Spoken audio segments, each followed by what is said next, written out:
रंबा मालिकेच्या आजच्या भागामध्ये आपण पाहणार आहोत रमा आता अक्षय नावाचं मंगळसूत्र स्वतःला लावून बघते.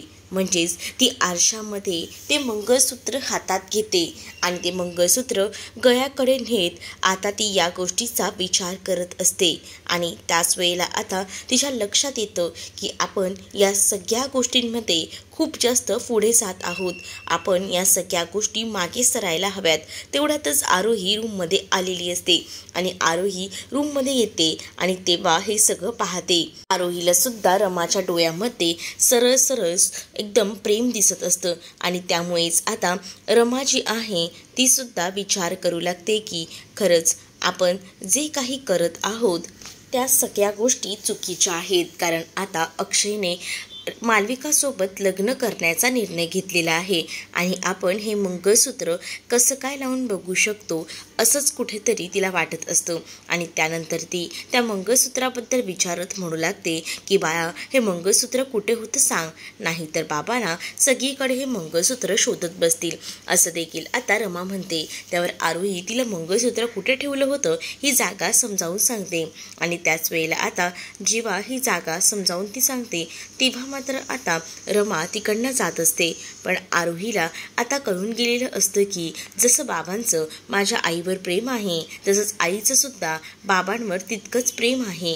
आणि त्यामुळेच तर आता काही झालं ना तरी सुद्धा या दोघांना एकत्र आणावंच लागेल. आज या मंगळसूत्रामुळे निदान मला हे तरी कळलंय की दोघंही जण एकमेकांना जपतायत. आणि त्यासोबत आता हे मंगळसूत्र काही झालं तरी माझ्या आईच्याच गळ्यात परत यायला हवं. कारण ह्या दोघांच्याही मी आहे. काही झालं तरी बाबांना मालविकाशी लग्न करायला द्यायचं नाही हेच आरोहीच्या मनात असतं. आणि त्यासाठी आरोही आता नवनवीन आयडियाज करायचं ठरवत असते. म्हणूनच आता आरोही अडगळीच्या खोलीत गेलेली असते. दुसरीकडे रात्रीच्या वेळेला पार्वती आजी ही किचनमध्ये आलेली असते. किचनमध्ये आल्यानंतर ती आता पाहते तर तिला अडगळीच्या खोलीतील अशी लाईट चालू दिसते. मग ती विचार करते इतक्या रात्री अडगळीच्या खोलीत कोण असेल. आणि मग तिचं मन नुसतं घाबराघुबरं झालेलं असतं. कारण तिला असं वाटत असतं की काहीतरी वेगळं आहे, पण काय आहे हे तर शोधून काढायलाच हवं याचाच विचार आता तिच्या डोक्यामध्ये सुरू असतो. आणि त्यासाठी तिने आता विचार करू लागलेली असते. तर दुसरीकडे मात्र आता पाहायला मिळतं तिला आता अडगळीच्या खोलीमध्ये गेल्यानंतर आरोही दिसते. आरोहीला पाहून ती विचार करते आणि म्हणत असते की काय ग, इतक्या रात्री तू इथे काय करत आहेस. त्यावर आता आरोही सांगू लागते की काही नाही, जरा मी शोधाशोध करत होते. मला आईबाबांच्या लग्नाचा अल्बम हवा आहे असं म्हटल्यानंतर आता पार्वती आजी म्हणते अगं पण झालंय काय ते तरी मला नीट सांग ना. तू मला जर सांगणार नाहीस तर सगळ्या गोष्टी कशा कळतील असं देखील आता पार्वती आजी आरोहीला बोलू लागते. त्यावर आरोही आता पार्वती आजीला अडगळीच्याच खोलीत बसायला सांगते आणि ती आता घडलेला घटनाक्रम सांगू लागते. म्हणजेच आजी जरा थांब ग, मी तुला सगळ्या काही गोष्टी सांगते. आणि असं बोलूनच ती तिला तिथे बसायला सांगते. आता जे काही प्रकरण झालं होतं जसं की मंगळसूत्र तिने लपवून ठेवलेलं होतं आणि ते मंगळसूत्र नेमकं आता पाहिलेलं होतं ते म्हणजे अक्षयच्या हातामध्ये आरोहीने विचारलं सुद्धा होतं की तुम्ही रडत का आहात. त्यावेळेला बाबांनी जे सांगितलं होतं ते कारण न पटण्यासारखं होतं. म्हणूनच मी विचार केला ते मंगळसूत्र जे आहे ते नक्कीच आपण जे आहे ते आईला दाखवू शकतो. मग मी ते मंगळसूत्र आईकडे घेऊन गेले आणि आईला ते मंगळसूत्र दाखवलं. आईने जेव्हा ते मंगळसूत्र पाहिलं तेव्हा मात्र आईला सुद्धा तिच्या पहिल्या प्रेमाची त्यांची आठवण आली. त्यामुळे तिने सुद्धा ते मंगळसूत्र एकदमच असं गळ्याकडे लावून घेतलं आणि तिने सुद्धा मला म्हटलं की नाही, मला आता या सगळ्या गोष्टी हव्या आहेत. पण ती मनापासून बोलत होती हे तर स्पष्ट तिच्याकडे बघूनच दिसत होतं. पण ती या सगळ्यासाठी अजूनही कबूल होत नाही आहे. पण मी काही झालं तरी त्या दोघांना एकत्र आणणार आहे आणि त्याचीच तयारी माझी सुरू आहे. म्हणजेच मला आता त्यांच्या लग्नाचा तो अल्बम हवा आहे. त्या अल्बममध्ये मला त्या दोघांच्याही लग्नाचे काही फोटोज बघायचे आहेत. त्यांच्या लग्नाचे जेव्हा मी फोटोज बघीन ना तेव्हा मला त्यांची लव्ह स्टोरी कळेल, असं देखील आता ती म्हणत असते. मग आता पार्वती आजी आरोहीकडे पाहू लागते, कारण आरोहीचे जे काही शब्द असतात ते एकदमच मोठे आणि भयंकर असतात आणि जे लहान मुलांना सुद्धा लाजवतील असे असतात.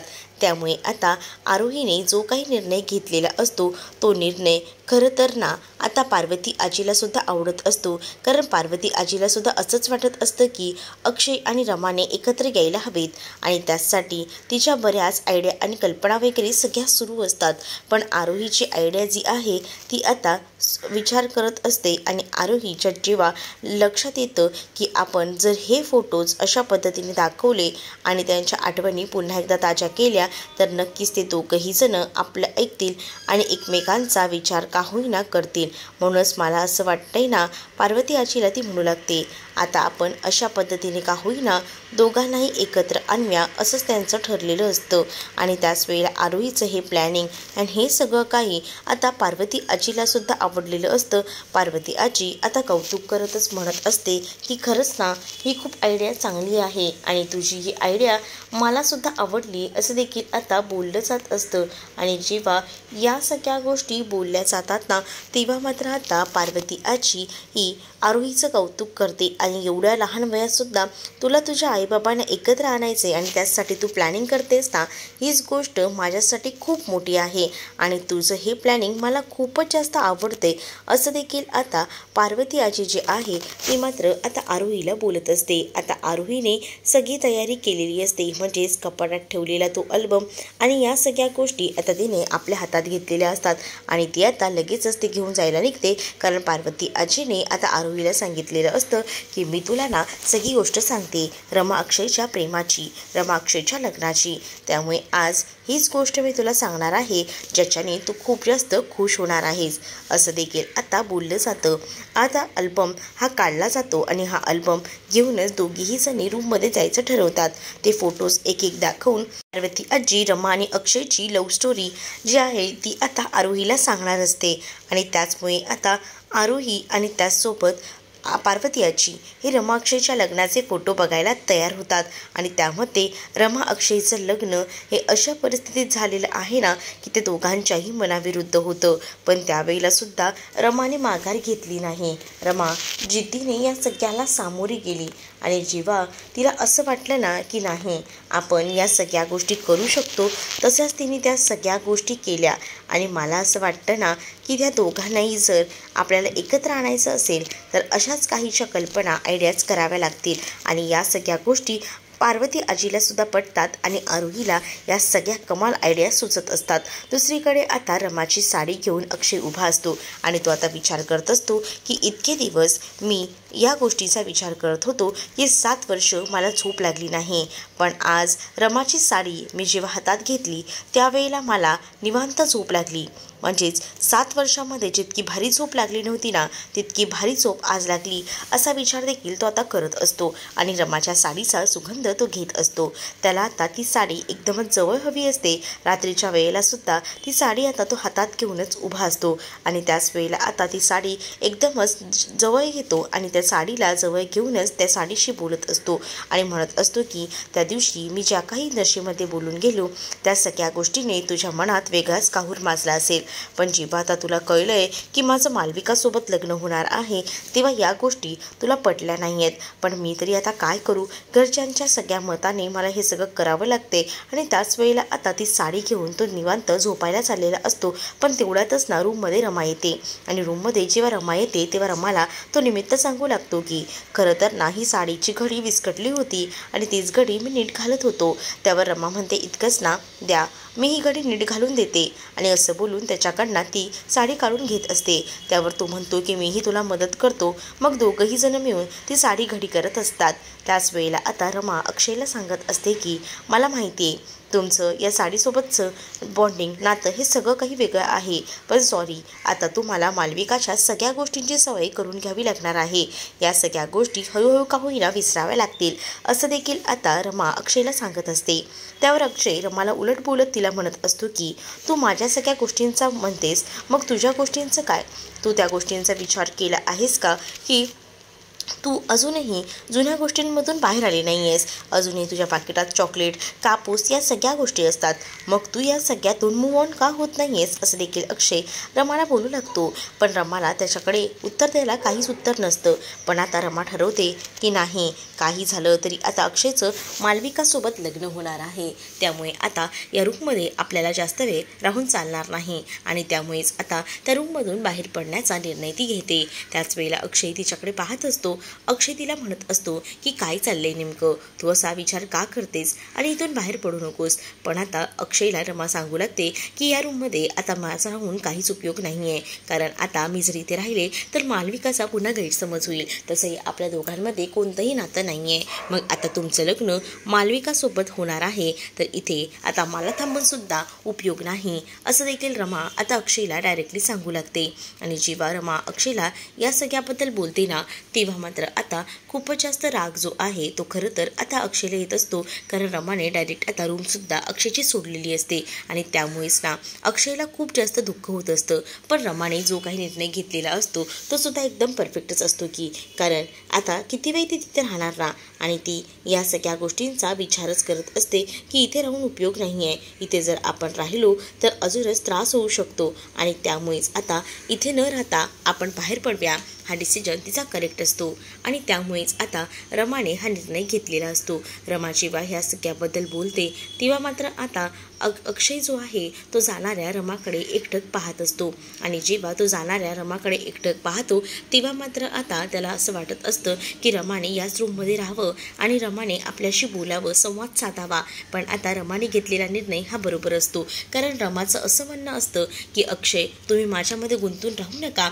तुम्ही आता मालविकासोबत लग्न करताय तर मूव्ह ऑन व्हा आणि मालविकासोबतच्या सगळ्या आठवणी आता त्या सगळ्या ताज्या ठेवा आणि त्या सगळ्या गोष्टी ज्या आहेत त्या व्यवस्थित ठेवण्यासाठीच तुम्हाला राहावं लागणार आहे, असं देखील आता सांगण्यात येतं. आणि जेव्हा या सगळ्या गोष्टी जेव्हा सांगण्यात येतात ना, तेव्हा मात्र आता अक्षयला या गोष्टी पटत नसतात, कारण मुळात आहे ना अक्षयला या गोष्टी नकोच असतात. त्याला रमा हवी असते, पण इरावतीच्या सांगण्यावर ना तिनं आता लग्नाला तयार झालेलं आहे हे सुद्धा त्याच्या मनाशी माहिती असतं. पण तरीसुद्धा आता तो शांत राहतो. तर दुसरीकडे मात्र आता पाहायला मिळतं रमाने आता अक्षयकडनं ती साडीसुद्धा हिसकावून घेतलेली असते. अक्षयला तिने सरळ सांगितलेलं असतं की आता हे साडी आणि माझ्या सवयी सोडून द्या.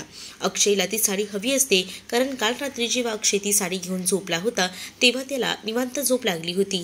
पण आता जर रमा आपल्याकडे ही साडीच ठेवत नसेल तर आपण झोपायचं कसं, हा मुख्य प्रश्न त्याच्याकडे असतो. पण तरीसुद्धा रमा जी आहे ती आता त्याला चोख उत्तर देत म्हणत असते की सॉरी, पण इथे आता मला ही साडी घेऊन आणि मलासुद्धा इथे थांबता येणार नाही, त्यामुळे मला जावं लागेल, असं तिने डायरेक्टली सांगून टाकलेलं असतं. पण अक्षय तिच्यावर खूप जास्त चिडचिड करत असतो. पण ह्याचं चिडचिड करणं स्वाभाविकच आहे, कारण त्याचं प्रेम आहे, पण तो ते प्रेम व्यक्त करायला सुद्धा तयार नाही आहे. म्हणजे शुद्धीत त्याने हे सगळं बोलून दाखवायला हवं, तेव्हा कुठे जाऊन रमाला बरं वाटेल. कारण रमाने ते पाहिलं होतं, तिला जी साडी दिली होती तिला असं वाटत होतं की ती साडी जे आहे ती खरं तर अक्षयने दिलेली आहे, पण ती साडी खरं तर साईने दिलेली असते ही कल्पना तिला नसते. आणि ज्यावेळेला साडी दिल्यानंतर तिला ही गोष्ट कळते ना, तेव्हा ह्या गोष्टींचा ताळमेळ तिला लागत नसतो. आणि म्हणूनच तिने हा निर्णय घेतलेला असतो की आपण उगाच ना या सगळ्या गोष्टींमध्ये गुरफटून राहायला नको. आणि जर आपण या सगळ्या गोष्टींमध्ये गुरफटून राहिलो तर या सगळ्या गोष्टींचा त्रास होऊ शकतो. आणि म्हणूनच आपण या सगळ्यातून का होईना बाहेर पडायला हवं, असाच निर्णय जो आहे तो आता रमा घेते आणि रमा रूमच्या बाहेर पडते. इकडे मात्र आता पार्वती आजी सगळ्या काही गोष्टी व्यवस्थितपणे समजावून सांगते.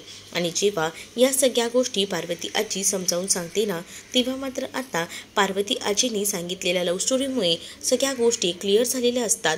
आणि त्यामुळेच आता आरोही म्हणत असते की अच्छा, हे सगळं असं आहे, तर मला वाटलंही नव्हतं या सगळ्या गोष्टी अशा असतील, मी विचारही केला नव्हता.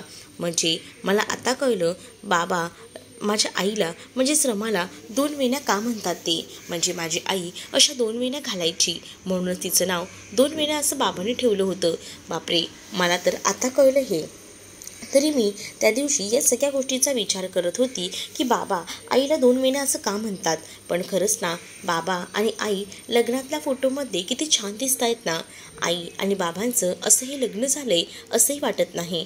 पण त्या दोघांचं लग्न जरी अशा परिस्थितीत झालेलं असलं तरीसुद्धा त्या दोघांचं एकमेकांवर अगदीच मनापासून प्रेम आहे आणि ते अजूनही आहे.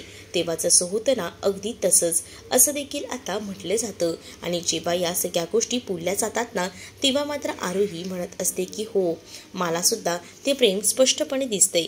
जरी ते दोघंही जण दाखवत नसले तरीसुद्धा मला आता एक कल्पना सुचलेली आहे. या दोघांना एकत्र आणण्यासाठी मी आता उद्यापासूनच आयडिया करणार आहे.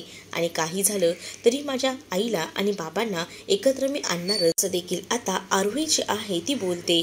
आरोही जेव्हा स्पष्टपणे या सगळ्या गोष्टी बोलते ना, तेव्हा मात्र आता पार्वती आजीला सुद्धा तिच्या आयडिया अँड ऑल हे सगळ्या काही गोष्टी आवडतात आणि तिला सुद्धा आपल्या नातीचा अभिमान वाटतो. आणि ती म्हणत असते की माझ्या नशिबात अशी माझी एखादी मुलगी का नाही जी इतका विचार करत असेल. खरंच ना, अक्षयने खूप छान असे संस्कार तुझ्यावर केले आहेत आणि त्यामुळेच आता तू इतक्या गुण्या मुलीसारखी वागत आहेस. तुझ्या आईबापांना एकत्र आणण्यासाठी तूच काहीसं करू शकते असं देखील आता पार्वती आजी ही आरोहीला बोलून तिचं कौतुक करू लागते. आता आरोही सांगत असते की मीही कुठे कमी पडणार नाही आहे. काही झालं तरी आईबाबांना मी एकत्र आणणारच असंच ती म्हणत असते. आणि ती मात्र आता खूपच जास्त खुश असते. तर दुसरीकडे मात्र आता पाहायला मिळतं हा जो आनंद आहे तो आरोहीच्या चेहऱ्यावर स्पष्टपणे दिसत असतो. दुसऱ्या दिवशी सकाळी आता अक्षय उठलेला असतो आणि राणीला हाक मारत असतो. राणीला म्हणत असतो की राणी माझी कॉफी दे. पण आता तेवढ्यातच इकडनं किचनमधून आता रमा बाहेर आलेली असते आणि रमाने अक्षयसाठी कॉफी केलेली असते आणि अक्षयला ती कॉफी देते. अक्षयला म्हणत असते की घ्या, ही कॉफी पिऊन घ्या. अक्षयला ती म्हणत असते की आज मी तुम्हाला ही कॉफी दिली आहे पण उद्यापासून काही मला ही कॉफी तुम्हाला देता येणार नाही. कारण आता तुम्ही लवकरात लवकर लग्न तर करणारच आहात, पण या सगळ्या गोष्टीसुद्धा लक्षात ठेवायला हव्यात. कारण तसंही तुम्हाला चांगलंच माहिती असेल, पण मी तुम्हाला सांगते ते काय ना, तुमचं आता मालविकासोबत लग्न ठरले तर मालविकाला तुम्हाला या सगळ्या गोष्टी सांगायलाच हव्यात की तुम्हाला काय आवडतं आणि काय नाही ते. आणि तेच खरं तर तुमच्या जवळ राहून तुमच्यासाठी काहीतरी करू शकते. आणि म्हणूनच मी तुम्हाला सांगते की मालविकाला तुमच्या आवडीनिवडी सांगत जा, म्हणजे तुम्हाला ज्या काही गोष्टी हव्यात ते तुम्हाला आवडीनुसार करून देत जाईल. असं देखील अक्षयला आता रमा बोलत असते. तर प्रत्येक वेळेला त्या मालविकाचं नाव घ्यायलाच हवं का असं देखील अक्षय आता रमाला बोलत असतो. तेवढ्यातच आता आरोही तिथे आलेली असते. आरोही त्या दोघांना बोलताना पाहते आणि ती त्यांना म्हणत असते की हे काय, तुम्ही निघालात सुद्धा का? अरे असं काय करताय, थांबा ना, मला सुद्धा यायचं आहे. तर अक्षय म्हणतो की बाया खूप जास्त उशीर झालेला आहे, आता मला थांबता येणार नाही, मला निघावं लागेल. आणि असं बोलूनच आता मात्र अक्षय तिला म्हणत असतो. पण अक्षयला रमाही म्हणत असते की ए बाया चल गं, मलाही जावं लागेल कारण मलाही खूप अर्जंटमध्ये जायचं आहे असं देखील आता तो म्हणू लागतो. त्यावर मात्र आता अक्षय आणि रमाला दोघांनाही जायची घाई असते हे आता आरोहीला कळतं. मग आरोही विचार करते की या दोघांसोबतच बाहेर पडावं आणि म्हणूनच आरोही आता म्हणत असते की आई बाबा मी सुद्धा तुमच्यासोबत येणार आहे, तुम्हाला मी एकट्याला जाऊ देणार नाही, थांबा हा, माझ्यासाठी मी पटकन तयार होऊन येते. असं बोलून ती आता बेडरूममध्ये जाते आणि तिने रमासारखी छान साडी नेसलेली असते. त्यांच्या स्कूलमध्ये फॅन्सी ड्रेस कॉम्पिटिशन असतं आणि त्यामुळेच तिने आता रमाचा गेटअप केलेला असतो. त्या 2 वेण्या, गळ्यात मंगळसूत्र आणि असा रमाचा गेटअप केलेली आरोही खूपच सुंदर दिसत असते. मालविका मुद्दामून तिला आता घेऊन आलेली असते, ती म्हणजे दूध, आणि ती दूध तिला प्यायला सांगत असते. पण ते दूध नको असतं आरोहीला, म्हणून आरोही नको असं म्हणत असते. पण मालविका रमाला बाहेर पाठवायचं नाही म्हणून रमाच्या साडीवर मुद्दामून दूध सांडते. रमा आता साडी बदली करायला जाते पण रमाला साडीही कुठे दिसत नाही, कारण सगळं कपाट हे मालविकाने साफ करून टाकलेलं असतं. पण आता रमा कशी शाळेत जाईल आणि त्या कॉम्पिटिशनमध्ये पोहोचेल हे पाहणं तितकंच इंटरेस्टिंग असणार आहे. तुम्ही जर आपल्या चॅनलवर नवीन असाल तर चॅनलला नक्कीच सबस्क्राईब करा. त्याचसोबत तुम्हाला व्हिडिओ आवडला असेल तर व्हिडिओला लाईक करायला विसरू नका. चला तर मग भेटूया पुढच्या भागामध्ये. तोपर्यंत टाटा बाय.